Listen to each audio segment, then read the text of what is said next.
К другим темам. В Жиганске Жиганского района прошла 12-я ярмарка вакансий для несовершеннолетних. Для тех, кому исполнилось 14 лет и у кого есть желание подзаработать, 12 работодателей рассказали о вакансиях, которые они могут предложить, рассказывает Анна Петрова.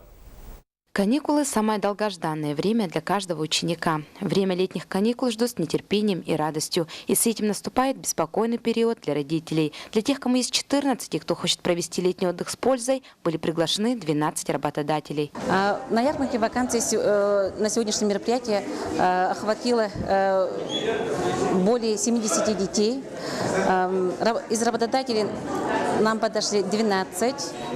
Это наши постоянные работодатели глав поселений наслегов.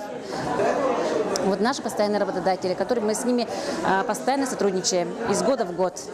В прошлом году у нас было трудостроено 86 детей, а нынче мы планируем трудостроить 70.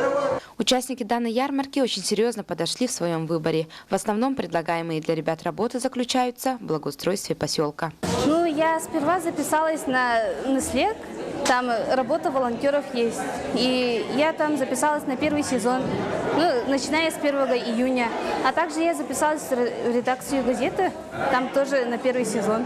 Помимо того, что дети ждут от летних каникул новых впечатлений, приключений новых друзей, трудовой лагерь дает возможность приобрести первый опыт работы и заработать личные деньги. Анна Петрова, НВК «Саха», Жиганск.